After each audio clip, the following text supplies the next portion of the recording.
सुंदर वन की शाम ढल रही थी। तभी नगर पंचायत की तरफ से लल्लू तोता ढोल बजाते हुए महिलाओं के लिए एक बहुत बड़े कंपटीशन का ऐलान करने आया।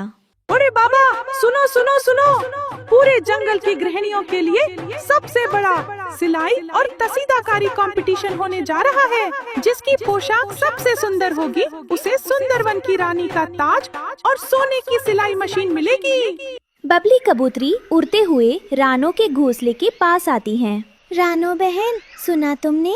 लल्लू तोता क्या ऐलान कर रहा है? सोने की सिलाई मशीन। ये तो सीधे सीधे तुम्हारे हुनर का इनाम है। बबली बहन, इनाम तो अपनी जगह है, पर मुझे खुशी इस बात की है कि हम औरतों के हुनर को इतनी बड़ी पहचान मिल रही है। मैं इस कंपटीशन में जरूर भाग लूंगी। रानो, मुझे तुम पर पूरा भरोसा है। तुम्हारे हाथों से सिले हुए पत्तों और धागों के कपड़े तो पूरे जंगल के बच्चे पहनते हैं। तुम जरूर जीतोगी। दूसरी तरफ अपनी हवेली में बैठी गोरी कौवी इस ऐलान को सुनकर जलन से लाल पीली हो रही थी। वो अपनी बहन सुंदरी कौवी के साथ रानो को हराने का प्लान बना रही थी। सुंदरी, देखा तुमने उस चिड़िया के तेवर? ऐलान सुनते ही उसकी सहेलियां ऐसे नाच रही हैं जैसे ताज उसी के सिर पर सजने वाला हो। मैं उस अदनी सी चिड़िया को ये कंपटीशन कभी जीतने नहीं दूंगी।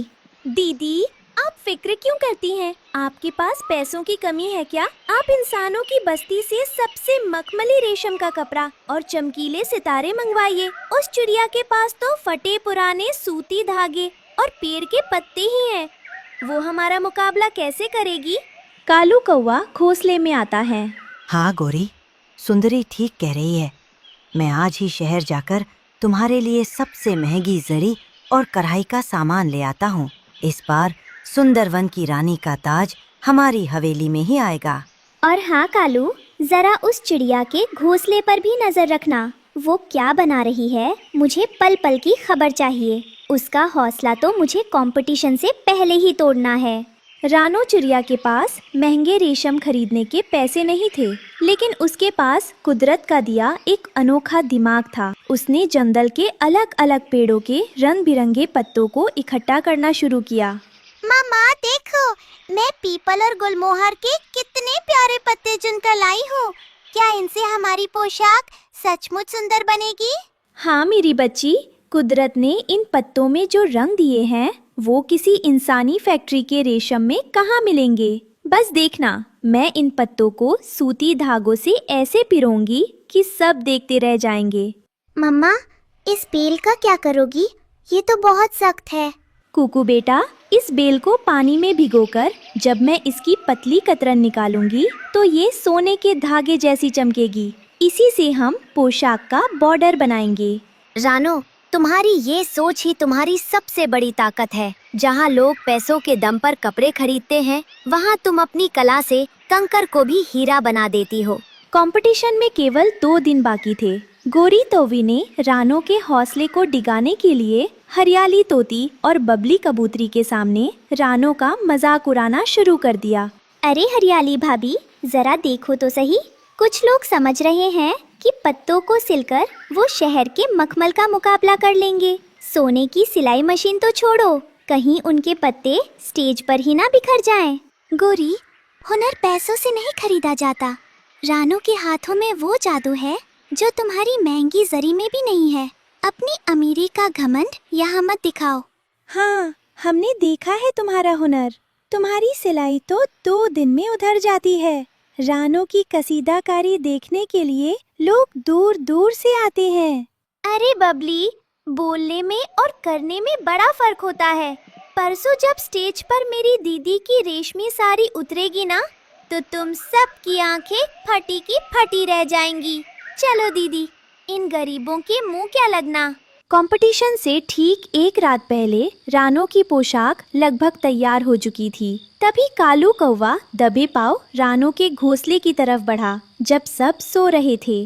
गोरी ने कहा है कि अगर रानो की पोशाक स्टेज तक पहुंच गई तो हमारी हार पक्की है, इसलिए आज रात इस पोशाक का ही काम तमाम करना पड़ेगा। कालू ने खिड़की से हाथ डालकर रानो की बनाई हुई पत्तों और धागों की सुंदर पोशाक को खींचा और उसे घोंसले के पीछे लगे कांटों की झाड़ी में फेंक दिया, जिससे उसके कई पत्ते फट गए। अब रोती रहना चिड़िया, सुबह जब अपनी इस फटी हुई पोशाक को देखोगी तो कंपटीशन में जाने लायक भी नहीं रहोगी। सुबह जब रानो जागी और उसने पोशाक को गायब पाया तो उसके होश उड़ गए। घोंसले के पीछे झाड़ियों में फटी हुई पोशाक देखकर टुन्नू और बच्चे रोने लगे। ये जरूर उसी कालू और गोरी का काम है। उन्होंने हमारी पूरी हफ्ते की मेहनत को एक पल में बर्बाद कर दिया। अब हम कंपटीशन में क्या लेकर जाएंगे? मम्मा, आपकी बनाई इतनी सुंदर ड्रेस फट गई। अब आपको सोने की सिलाई मशीन नहीं मिलेगी। नहीं टुन्नू, रोने से कुछ नहीं होगा। कंपटीशन दोपहर को है। अभी भी हमारे पास 4 घंटे है।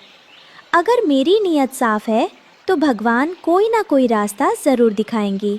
रानो बहन, ये क्या अनर्थ हो गया? हरियाली तोती और बुलबुल चिड़िया को भी साथ लाई हूँ। हम सब मिलकर तुम्हारी मदद करेंगे। हाँ रानो, तुम बस हमें बताओ कि क्या करना है। 4 औरतें जब मिलकर अपनी कसीदाकारी शुरू करेंगी तो फटे हुए पत्तों को भी नया रूप दे देंगी। दोपहर के वक्त सुंदरवन के बड़े मैदान में मंच सज चुका था। मुख्य जज के रूप में बूढ़े और ज्ञानी उल्लू बाबा बैठे थे। गोरी कौवी अपनी रेशमी और चमकीली पोशाक लेकर स्टेज पर उतरी। अरे बाबा, अब स्टेज पर आ रही हैं हमारी जमींदार खानदान की गोरी कौवी। देखिए, इनके कपड़े पर शहर का असली मखमल और सोने के सितारे चमक रहे हैं। रानो चिड़िया तो अब तक अपने घोंसले में बैठकर आंसू बहा रही होगी। ये ताज अब मेरा ही है।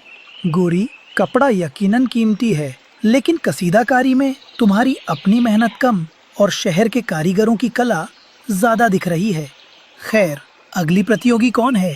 अगली प्रतियोगी है रानो चिड़िया, लेकिन उनके घोंसले में तो सुबह कुछ हादसा। अरे देखिए, रानो चिड़िया स्टेज पर आ रही हैं। जब रानो चिड़िया स्टेज पर आई तो पूरा मैदान तालियों से गूंज उठा। रानो ने फटे हुए पत्तों को हटाने के बजाय उन फटे हुए हिस्सों पर सूती धागों से बेहद खूबसूरत गुलाब के फूलों की कढ़ाई कर दी थी।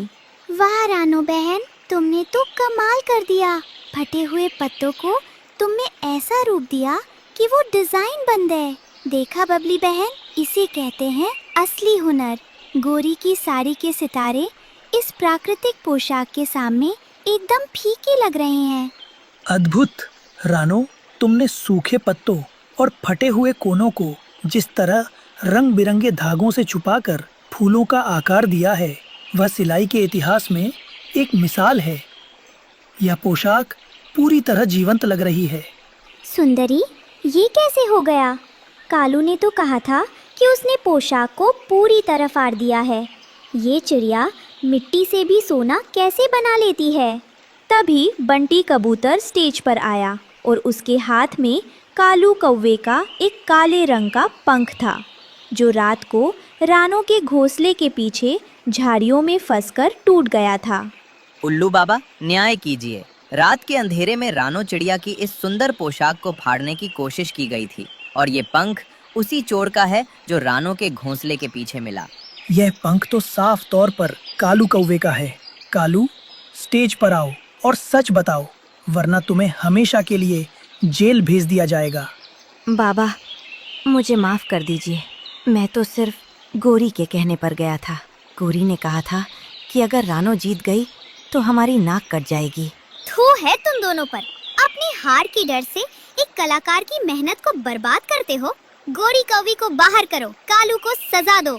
मैदान में हो रहे हंगामे को शांत करते हुए उल्लू बाबा अपनी जगह से उठे और उन्होंने कंपटीशन के विजेता के नाम का ऐलान किया। शांत हो जाइए जंगलवासियों। कला वही होती है जो विपत्ति में भी निखर कर सामने आए। गोरी कौवी ने पैसों के दम पर कपड़ा खरीदा, लेकिन रानो चिड़िया ने अपनी हिम्मत और सहेलियों के साथ मिलकर फटे हुए पत्तों में भी जान डाल दी। इसलिए इस साल की सुंदरवन की रानी का ताज और सोने की सिलाई मशीन रानो चिड़िया को दी जाती है। धन्यवाद उल्लू बाबा, धन्यवाद पूरे जंगल का। ये जीत सिर्फ मेरी नहीं है, ये जीत बबली बहन, हरियाली भाभी और बुलबुल की है, जिन्होंने सुबह मेरा हौसला टूटने नहीं दिया। सुंदरी, चलो यहाँ से। आज रानो ने न सिर्फ कंपटीशन जीता बल्कि हमारे घमंड को भी चकनाचूर कर दिया। शाम को रानो के घोंसले के बाहर जश्न का माहौल था। सोने की चमचमाती सिलाई मशीन मेज पर रखी थी और बच्चे खुशी से चहक रहे थे। रानो, आज तुमने पूरे जंगल की औरतों को सिखा दिया कि अगर दिल में ईमानदारी और हाथों में हुनर हो तो किसी की भी साजिश आपका रास्ता नहीं रोक सकती। हाँ टूनू, और सबसे बड़ी बात ये कि जब मुसीबत आती है तो एक औरत की असली ताकत उसकी सहेलियाँ और उसका परिवार होते हैं। अब इस मशीन से मैं जंगल की हर गरीब चिड़िया को सिलाई सिखाऊंगी ताकि कोई उन्हें कमजोर ना समझ सके। हमारी मम्मा सुंदरवन की रानी है, हमारी मम्मा सबसे प्यारी है। उस दिन के बाद से रानो चिड़िया की कसीदाकारी की धूम दूर दूर के जंगलों तक फैल गई और गोरी कौवी ने हमेशा के लिए दूसरों के काम में अड़ंगा लगाना छोड़ दिया। अब्दुल, काव्या, स्नेहा, गुरनाज कौर गिल, हरविंदर सिंह